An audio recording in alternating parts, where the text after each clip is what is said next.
नमस्कार दोस्तों, आप सभी का स्वागत है टेक नॉलेज चैनल पे। और आज हम जो टॉपिक पढ़ने वाले हैं वो है implementation of ERP system. Implementation, ये वर्ड मतलब कुछ कंफ्यूजिंग सा लगता है। मतलब ऑफ कोर्स इसका हिंदी हम सबको पता है, लेकिन जब हम ईआरपी पढ़ रहे होते हैं तो इम्प्लीमेंटेशन से हमें लगता है कि ईआरपी को इम्प्लीमेंट करना है, यानी कि एक सॉफ्टवेयर को अगर अपने बिजनेस के अंदर इम्प्लीमेंट करना है तो इसमें क्या बड़ी बात है। लेकिन दोस्तों बहुत बड़ी बात है, क्योंकि ईआरपी क्या होता है। ईआरपी के अंदर बहुत सारे सॉफ्टवेयर मॉड्यूल्स होते हैं जो एक दूसरे के साथ इंटीग्रेट किए जाते हैं। ईआरपी इम्प्लीमेंटेशन अपने आप में एक बहुत बड़ा टास्क होता है किसी भी बिजनेस के लिए। मान लीजिए कि कोई बिजनेस है, पहले ट्रेडिशनल सॉफ्टवेयर्स यूज़ करते हैं, ट्रेडिशनली तरीके से काम करते हैं, और वो ईआरपी पे शिफ्ट होना चाहते हैं। अब उनके लिए इम्प्लीमेंटेशन, डिज़ाइनिंग कि कौन सा हमारे पास डिपार्टमेंट है, क्या यूज़ करता है, उसके क्या क्या काम होते हैं, उस हिसाब से ईआरपी को डिज़ाइन करवाना, या फिर उस तरह से ईआरपी को ख़रीदना, उसको इम्प्लीमेंट करवाना। क्योंकि अगर सही से ईआरपी इम्प्लीमेंट नहीं होता है तो इसका ड्रॉबैक भी उतना ही बड़ा होता है, डिजास्टर हो जाता है। ठीक है, तो ये हमेशा ध्यान में रखना है कि ईआरपी इम्प्लीमेंटेशन जो होता है वो बहुत क्रिटिकल होता है किसी भी कंपनी के लिए। अगर वो सही से नहीं होता है तो लोचा हो जाएगा, और सही से होता है तो ही कंपनी को फ़ायदा होगा, कंपनी को आसानी होगी कोई भी डेटा को एक्सेस करने में। ठीक है, तो ईआरपी को इम्प्लीमेंट करने से पहले बहुत सारी चीज़ों पे बात की जाती है, बहुत सारी चीज़ों पे डिस्कस किया जाता है, सोचा जाता है, डिसीजन लिया जाता है, उसके बाद ईआरपी को इम्प्लीमेंट किया जाता है। खैर वो बात अलग है, लेकिन आज हम जो पढ़ने वाले हैं उसमें क्या पढ़ने वाले हैं। आज हम पढ़ने वाले हैं ईआरपी इम्प्लीमेंटेशन गाइड। यानी कि ईआरपी को इम्प्लीमेंट करना है तो हमें गाइड के लिए क्या क्या करना पड़ता है, या फिर कौन कौन सी सर्विसेज अवेलेबल हैं जो हमें ईआरपी इम्प्लीमेंटेशन में मदद कर सकती हैं। ठीक है, तो मेनली 3 तरह के प्रोफेशनल सर्विसेज हैं जो कि ईआरपी को इम्प्लीमेंट करते वक्त आप ले सकते हैं, जैसे कि कंसल्टिंग, कस्टमाइजेशन और सपोर्ट। एक एक करके हम देखते हैं कि ये सारी चीज़ें होती क्या हैं। ठीक है, कंसल्टिंग सर्विसेज यूजुअली क्या होता है कि कंसल्टिंग सर्विसेज रिस्पॉन्सिबल होती हैं इनिशियल स्टेज, आपके ईआरपी इम्प्लीमेंटेशन का जो इनिशियल स्टेज होता है उसके लिए।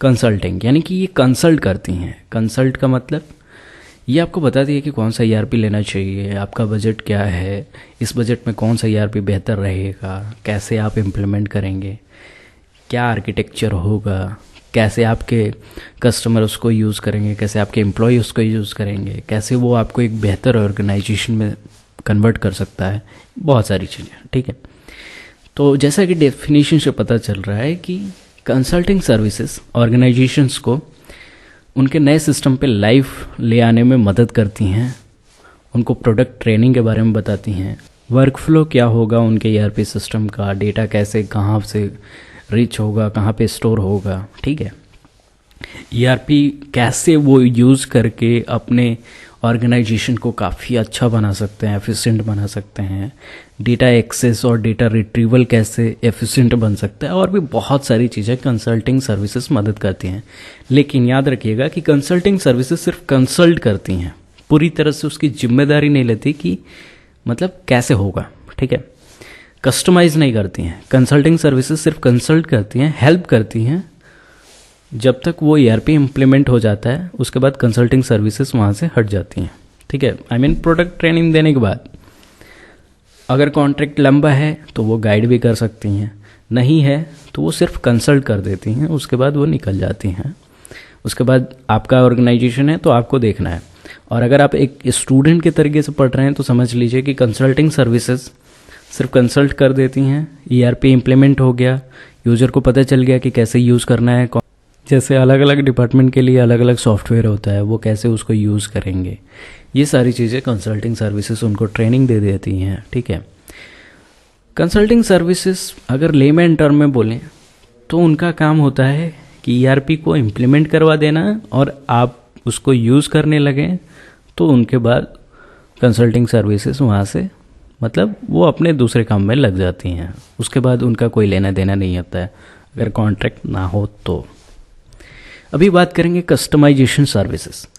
कस्टमाइजेशन सर्विसेज क्या होता है, तो देखिए कस्टमाइजेशन सर्विसेज कई बार ईआरपी वेंडर के द्वारा भी दिया जाता है, और आप किसी और टीम के साथ जो कि ERP इम्प्लीमेंट करवाता है उसके साथ भी मिलके कस्टमाइजेशन सर्विसेज को डिफाइन करवा सकते हैं। अब इसमें होता क्या है कि यूज़ तो आपका ERP का करना ही है, ERP आपके यहाँ इम्प्लीमेंट होगा, लेकिन उसमें बहुत सारी चीज़ें होती हैं जो आप कस्टमाइज़ कर सकते हैं। जैसे कि मान लीजिए कि आपको कुछ मॉड्यूल्स नहीं चाहिए तो ऑफकोर्स आप उसको हटा दीजिए, उससे आपका पैसा बच जाएगा अगर आप उसको ख़रीद रहे हैं तो।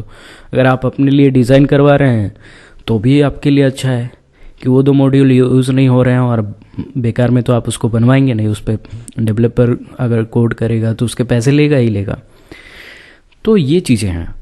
अब देखिए, जो नया ERP सिस्टम आप इम्प्लीमेंट करवाते हैं उसको अगर आप अपने तरीके से चेंज करना चाहते हैं, कस्टमाइज इंटरफेस ऐड करना चाहते हैं, या फिर उसके कोड को चेंज करना चाहते हैं, उसके फ्लो को चेंज करना चाहते हैं, अपने डिपार्टमेंट के हिसाब से उसको बनवाना चाहते हैं, तो यहाँ कस्टमाइजेशन सर्विसेज आपको हेल्प कर देती है। वैसे ERP सिस्टम जो है बहुत सारे रूटीन्स के लिए डिज़ाइन किया जाता है, बहुत सारे रूटीन्स को वो फॉलो करता है ऑटोमेटिकली, ठीक है।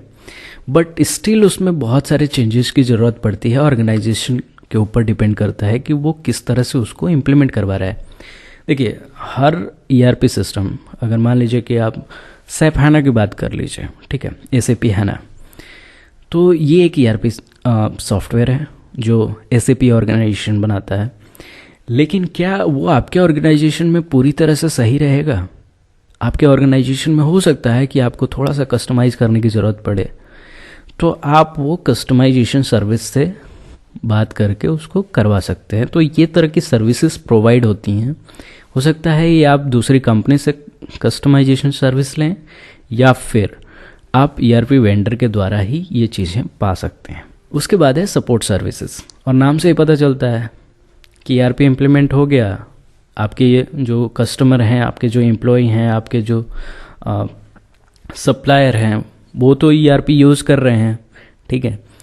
लेकिन आखिर मान लीजिए उसमें कोई प्रॉब्लम आएगा तो फिर क्या होगा? उसका मेंटेनेंस नहीं होगा तो फिर क्या होगा? तो सपोर्ट सर्विसेज आप ले सकते हैं।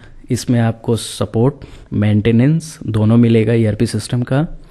और लाइक ट्रबल शूटिंग करना है, किसी को कोई प्रॉब्लम हो रहा है, किसी को कोई असिस्टेंस चाहिए ERP इशूज़ के ऊपर, तो सपोर्ट सर्विसेज वहाँ हेल्प करती हैं। इनका काम वही होता है। तो हमने पढ़ा कौन कौन से सर्विसेज। और ये देखिए, ये सर्विसेज का मतलब ऐसा नहीं है कि कोई कंपनी प्रोवाइड करेगी, ज़रूरी नहीं है। ERP वेंडर भी प्रोवाइड कर सकता है, आप उसके लिए टीम भी बना सकते हैं अगर आप एक ऑर्गेनाइजेशन है, बड़े ऑर्गेनाइजेशन है तो।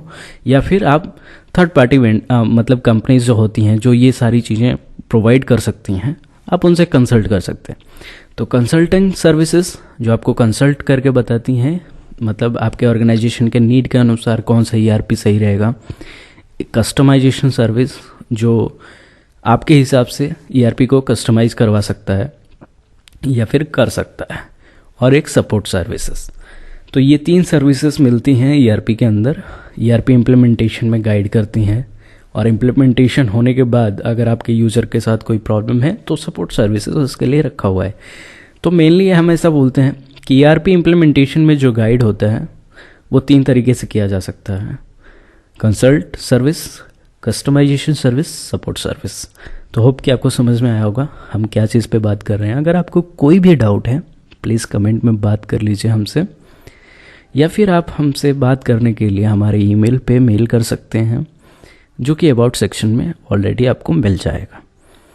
मिलते हैं नेक्स्ट वीडियो में, तब तक के लिए धन्यवाद।